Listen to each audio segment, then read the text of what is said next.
So all of those are things which, and many people still hold on to many of those beliefs that I just told you, but in fact, they're obviously not true.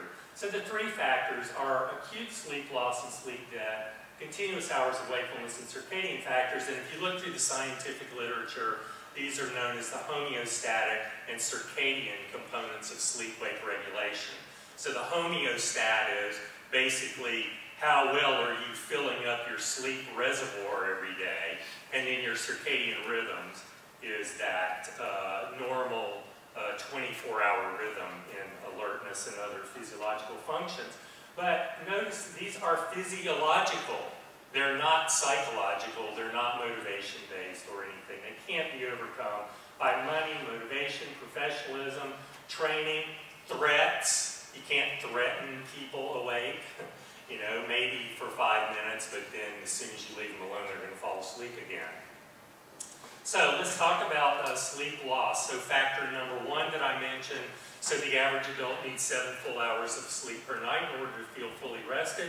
Some people are affected more by sleep loss than others, although presently we have no way to determine who those people are, because there's no biological marker for it yet.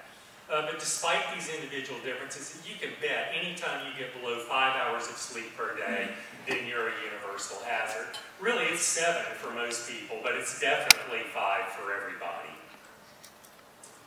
Research has proven that people cannot overcome sleep restriction by repeatedly exposing themselves to it. And this chronic sleep restriction, once you're sleep restricted every day for a number of days, just because you get one good full night of sleep doesn't mean that you're fully recovered. You actually can recover more quickly from acute sleep deprivation, like being kept awake for 40 straight hours, than you can this chronic sleep loss of missing 2 hours a night for 7 or 8 days. And that's not just my opinion. Here's one of the studies that was done a little over 10 years ago to make this point. Now here we're measuring cognitive lapses, and so people were performing a task where a stimulus light would come on, and then they would have to rapidly make a response. When you have a lapse, that means the light's on, but you don't do anything. So it's the classic lights are on, nobody's home phenomenon.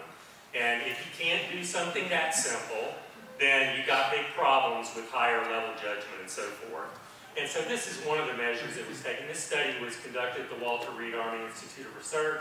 For 3 baseline days, people got 9 hours in bed every night, which equated to about a little over 8 hours of sleep. Then during this 7-day experimental period, one group continued to get 9, this one got 7, this one got 5, this one got 3, and then these lines really shouldn't be connected right here, but here's the recovery period where again people got 9 hours in bed per night, and here they were sleeping about 9 hours for that 9 hours in bed. And what can you see from this graph? Well, to nobody's surprise, these 3-hour guys were in big trouble right off the bat. But even the least sleep-restricted group had a statistically significant elevation in this simple measure of alertness and vigilance and performance.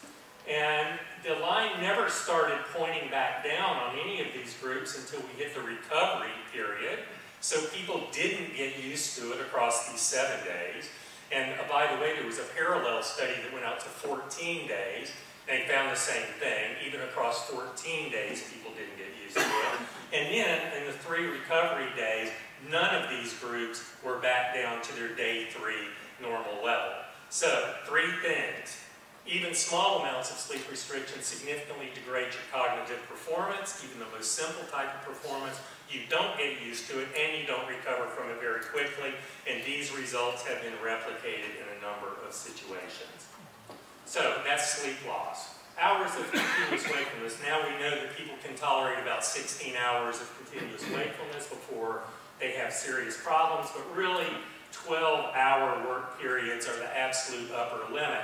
And of course now in industry people take this and go, oh, well, we'll do these 12-hour shifts and that'll be a great thing. But really if you look in the literature, anytime you get work periods that are in excess of 9 continuous hours, then the risk of mistakes and accidents increase significantly. So these 12-hour work shifts are bad, but definitely that's as far as you should push it. But it's really the time awake that counts, not the time on the job. Because more than 17 hours awake has been associated with the same types of performance problems you get with alcohol intoxication. And this is the first study that was conducted to show this, an Australian study by Dawson and Reed. They had people perform a very simple psychomotor tracking task. All they had to do was keep the little dot in the middle of the screen with the joystick. You learn it quickly, and it's pretty easy to do. So get it now. If you can't do that, then you're going to be in big trouble in things like situational awareness and higher levels of judgment. And so what they did was over here, they kept people awake, unintoxicated, for up to 24 continuous hours, and they measured their performance on this task. Then they had well-rested people, intoxicated to varying degrees, perform the same task. So let's see, out here at 24 hours awake, that was about 0.94 on the tracking task, and 0.94 over here is right there, so that equates to a blood alcohol concentration of 0.08 in performance terms. So basically, after you've been awake for 22 to 24 continuous hours, you are legally beyond the point at which you should be allowed to drive your car.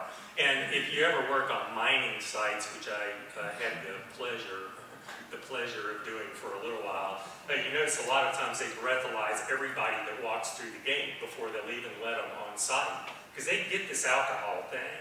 But these same people who are not intoxicated on alcohol, you can tell they are blown away on fatigue, can barely keep their eyes open at the beginning of the shift, but no, they're good to go, so we're going to let them on in the gate.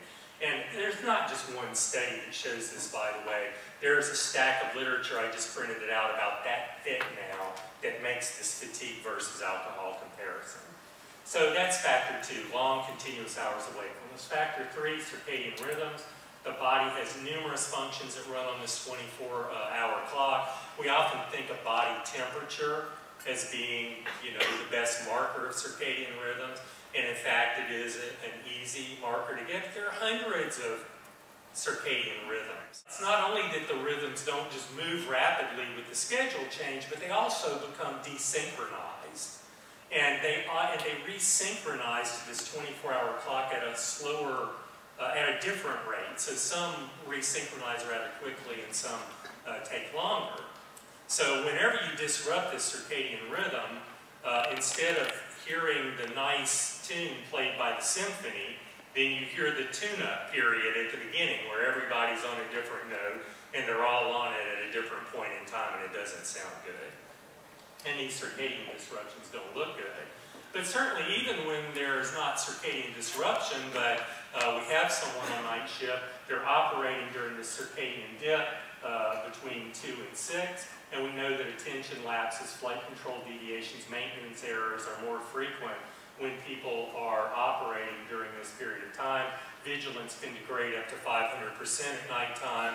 A NASA study that was done not that long ago looked at 747 pilots doing a 6-hour night flight and found that a high percentage of those pilots actually had physiological evidence of falling asleep on the flight deck, even though they knew they were being monitored by computer and monitored by video. And, all of us who have worked with pilots know that they don't want anybody to think now that somebody can do better than they can, all right? And so if they know they're being watched in particular, they're not just going to blow it off and say, well, I'm going to take a snooze here. No, they're motivated to stay awake. They're going to do their best. But due to the physiology that I talked about earlier, they're not able to do that. Now, maintenance technicians have not been the focus of a lot of these studies, although that's changing now. But certainly, they're humans, and they suffer from the same types of problems.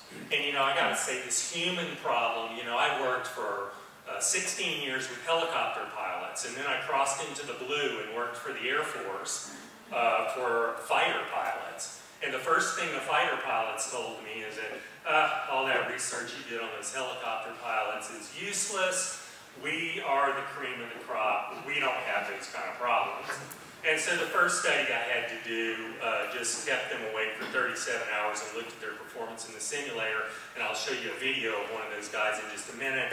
And we found out, guess what, that they were exactly like our helicopter pilots.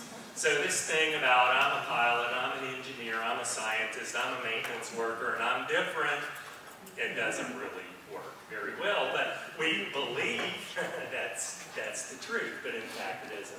Alertness problems at night. So this is data that was put together by Maurice, who's with Circadian Technologies, had run a lot of studies at Harvard. Here he combined a lot of those data. And these are those unintentional, unpredictable nodding off episodes between 2 and about 8 o'clock in the morning. And we found that most of our studies with pilots, that circadian problem with fatigue extends well after the sun comes up. And a lot of people think, oh, if I can make it to the sunlight, then I'll be good to go. Wrong. Think 10, 11 o'clock in the morning. That's when some circadian recovery starts to occur.